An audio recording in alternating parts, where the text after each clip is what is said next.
Europe 1. Pascal Praud et vous. Comme un enfant aux yeux de lumière qui voit passer au loin les oiseaux. Bon, comme c'est une de nos chansons fétiches qu'on chante généralement, on est tout seul quand on la chante. Et exceptionnellement, on a la chanteuse avec nous. Madame Marie-Myriam. Bonjour Marie-Myriam. Bonjour, je suis très heureuse d'être avec vous. Je me dis parfois, est-ce que vous en avez marre ou pas d'entendre cette chanson? Pour moi, vous appelle.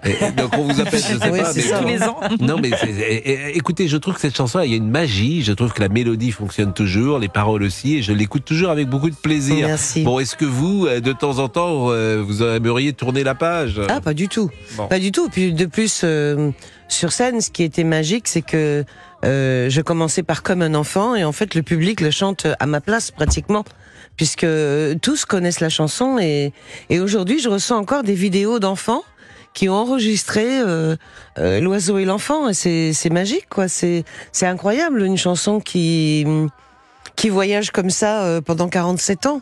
Merci Jean-Paul Cara pour la musique, merci Jo Grassi pour le texte, mais c'est vrai que c'est magique. Et c'est vrai que c'est une chanson qui a été reprise très souvent dans les écoles parce que elle a un message de paix, principalement, et d'amour, et que lorsque on imagine une chanson à chanter pour la fin de l'année, c'est une chanson vers laquelle on va régulièrement. Donc, et puis ça commence par Comme un enfant, donc voilà, donc tous les enfants. Mais j'ai fait énormément de rencontres avec cette chanson, avec tous les voyages que j'ai faits. Enfin, je l'ai chanté en allemand, en anglais, en espagnol, en portugais. Enfin, voilà. Avec toujours les mêmes paroles, quoi, la même traduction. Alors la traduction de l'histoire, oui, plus ou moins. En allemand, je peux pas vous dire, mais je pense que c'est ça. Ich bin ein Kind, mit glänzenden Augen. Yes. Je me souviens que Augen, je crois, c'est les yeux. Je me souviens que du premier couplet en allemand, parce que comme en anglais, portugais, italien, espagnol, je m'en sors. On va le trouver là, mais on va demander à Fabrice. Ah oui, non, mais Fabrice Lafitte. Je pense qu'il va trouver quelques versions. Ich bin ein Kind with ein Augen. Je pense et qu'on en peut fait, trouver. c'est le seul, je ne comprenais rien, donc j'ai appris un peu par cœur et que j'ai chanté d'ailleurs en Allemagne. J'ai fait de Top of the Pops, cette fameuse émission culte anglaise, en chantant L'oiseau et l'enfant en anglais aussi. Alors c'est l'Eurovision samedi soir à Malmö, et c'est vrai qu'il y a une actualité aussi politique puisque Israël s'est qualifié pour la finale, et hier des milliers de personnes ont manifesté contre la participation au concours de cette jeune artiste israélienne qui est très belle d'ailleurs et qui a une très belle chanson également. Elle s'appelle Eden Golan. Elle est née à Kfar Shaba sur la terre d'Israël. Elle est qualifiée pour la finale de l'Eurovision qui a donc lieu en Suède. Elle est aussi belle qu'elle chante divinement sa chanson Hurricane qui évoque une tempête, et elle a dit ceci: nous pouvons apporter tout ce que nous ressentons et tout ce que le pays traverse pendant ces 3 minutes pour parler au monde à travers la chanson. Et elle porte le poids d'Israël sur ses épaules. Et hier, lors des demi-finales, des spectateurs ont hué Eden Golan parce qu'elle est juive, parce qu'ils sont antisémites. Je vous propose d'écouter peut-être Mathilde Panot, qui est députée de la France Insoumise, dans une vidéo publiée en musique avec d'autres pays et d'autres députés de pays européens qui demandent le retrait d'Israël demain. Des voix du monde entier s'élèvent pour exiger le cessez-le-feu. Des artistes, des étudiants se mobilisent par milliers dans les universités aux États-Unis, en France, en Tunisie, au Liban. Un effort collectif pour sauver l'humanité. Mais jusqu'à présent, l'Eurovision reste silencieux.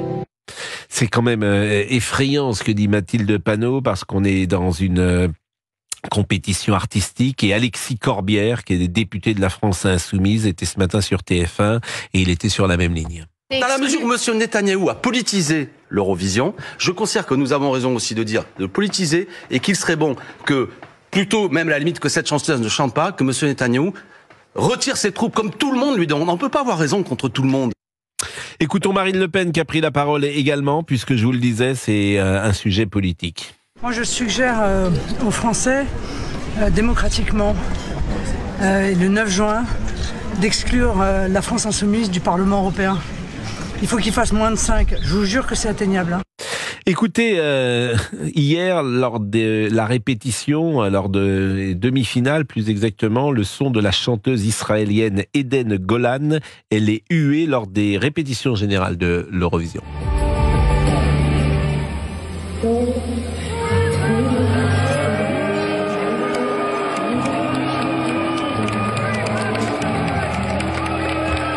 C'est évidemment parfaitement inadmissible et on imagine cette jeune femme qui ne peut pas sortir de son hôtel, qui va vivre ses prochaines minutes sous haute sécurité. On imagine également le jury qui devrait, parce que la musique que vous entendez d'Eden Golan est très réussie, donc vous imaginez le jury qui hésitera peut-être à donner des points à Eden Golan. C'est difficile. Je ne sais pas ce que vous en pensez, Marie-Myriam. Moi, l'Eurovision, enfin mon Eurovision à moi, c'est la première fois qu'on recevait d'ailleurs une Israélienne en 77. On n'a pas eu de soucis spéciaux et en fait, pour moi, c'est un concours de chansons, un concours européen à l'époque de chansons. Et puis voilà, puis d'autres pays sont venus se joindre à nous, comme là, on avait l'Australie. Et donc, non, moi, ça reste un concours de chansons. Par contre, c'est vrai que elle doit souffrir énormément. Et puis, il y a d'autres gens de l'autre côté qui ont souffert énormément aussi. Donc, c'est très compliqué de donner un jugement. En ce qui me concerne, je ne saurais pas, parce que j'ai du mal à voir certaines images d'un côté et de l'autre. Parce que les images sont difficiles à voir des deux côtés. Simon est avec nous et on avait prévu depuis bien longtemps de vous recevoir, Marie-Myriam, pour parler simplement de l'Eurovision, de votre chanson, mais également de Slimane, de savoir s'il a des chances pour demain. La chanson est très réussie de Slimane. On n'imaginait pas qu'il y avait ce sujet politique. Simon, qui est comptable, qui habite à 40 km, je crois, d'Israël. C'est bien cela, Simon ? Oui, bonjour Pascal, merci de me recevoir. Et je voulais simplement avoir votre avis, mais vous habitez où ? J'habite à Hadera, c'est une ville qui se situe à 40 km au nord de Tel Aviv. D'accord. Oui, pardon, c'est de ma faute. C'est de ma faute, excusez-moi.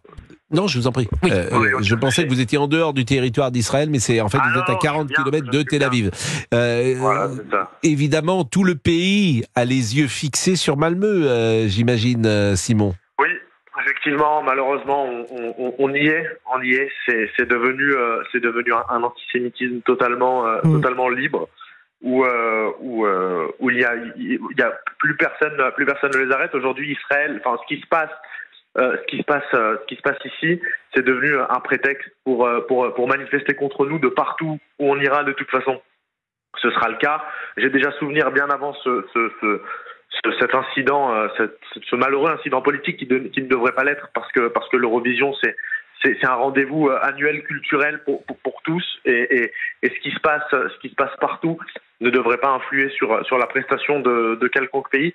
Et malheureusement c'est le cas pour Israël, où j'ai vu comme vous les prises de parole de Mathilde Panot, de Thomas Porte sur Twitter, ou encore de Alexis Corbière. C'est bien entendu une reprise politique à quelques semaines des élections européennes, mais voilà, moi je suis encore une fois sidéré de ce qu'ils font, non, que ce soit de par la France ou alors de ce qui se passe directement sur place à Malmö, parce que je pense, moi en tout cas mon avis, c'est que c'est un prétexte. En fait, ils se servent de ça pour pouvoir manifester leur haine contre Israël. C'est bien entendu de l'antisémitisme totalement décomplexé, et j'ai l'impression que plus rien ne les arrête, que ce soit merci. en Europe ou ailleurs. On va marquer une pause, mais effectivement, c'est l'inquiétude qu'on partage avec vous. Il y a une forme d'escalade, et quand vous dites rien ne les arrête, on a parfois le sentiment que nous allons tout droit vers un conflit entre les communautés, et que personne ne voit la solution, à la fois en Israël, mais aussi ici en Occident, en Europe et même en France. À tout de suite après la pause. Vous écoutez Pascal Praud de 11h à 13h sur Europe 1. Restez bien avec nous, et si vous voulez réagir, aucun problème, vous composez ce numéro, il est non surtaxé. Appelez Pascal Praud au 01 80 20 39 21. Europe 1, 11h, 13h, Pascal Praud et vous. Monsieur Fabrice. Avec notre invité Marie-Myriam. Monsieur Fabrice. On a tenté de mettre la version allemande. Bah oui, ça ne marche pas. Ça ne marche pas. On avait la version allemande, mais manifestement, elle n'est pas. Ça a même fait planter la console. Arrivé. Ça a même planté la console. Ça va mieux. Non, mais... Slimane, il faut écouter Slimane. Oui, Slimane, oui, mais non, mais on c'est écoutera. Alors d'abord, on est avec Benoît, qui est secrétaire des fans français de l'Eurovision. Je pense que vous le connaissez, Benoît. Oui. Bon, Benoît, bonjour Benoît. Pascal, bonjour Marie. Bonjour. Bon, Benoît, vous êtes où? Vous êtes à Malmö? Je suis à Malmö actuellement, oui, le temps est un peu couvert, je vous avoue. Bon, d'abord un mot sur Eden Golan, parce qu'elle va pouvoir disputer dans des conditions évidemment extrêmement difficiles demain l'Eurovision. Oui, tout à fait. Oui, mais c'est une artiste et le principal, c'est que ce soit un concours de chant. Je peux vous garantir que j'étais dans la salle hier soir, il n'y a pas eu de huée, de sifflement, sauf au début de la chanson. Et d'autre part, deuxième information, la ville de Malmö n'est pas à feu et à sang. C'est pas la guerre civile ici, d'accord? Les images. Alors, j'entends ce que vous dites, mais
Europe 1. Pascal Pro et vous, de 11h à 13h sur Europe 1.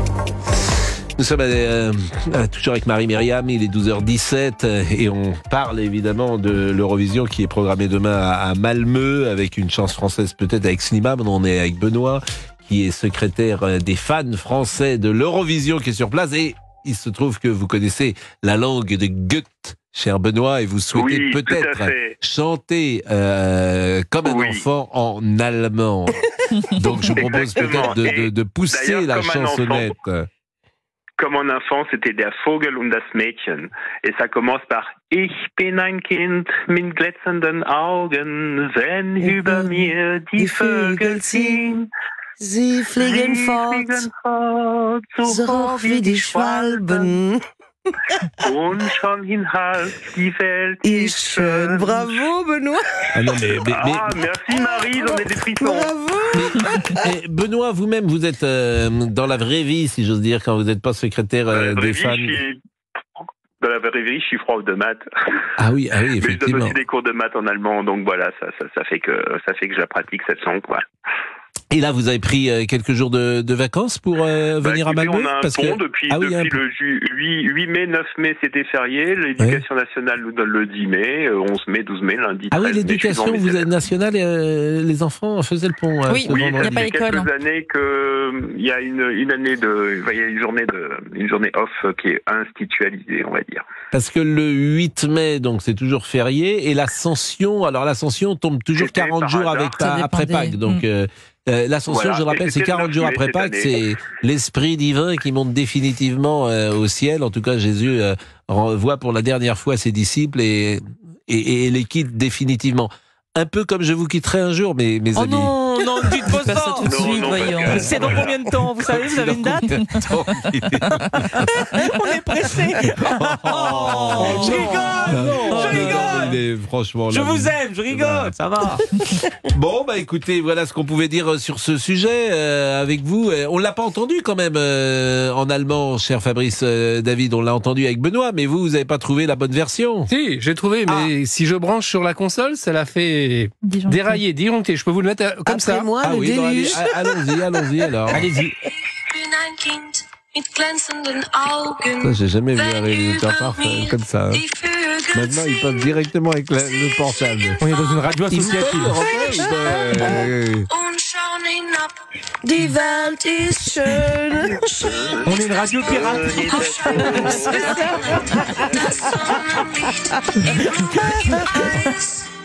Non, c'est bien, on peut faire le son comme ça.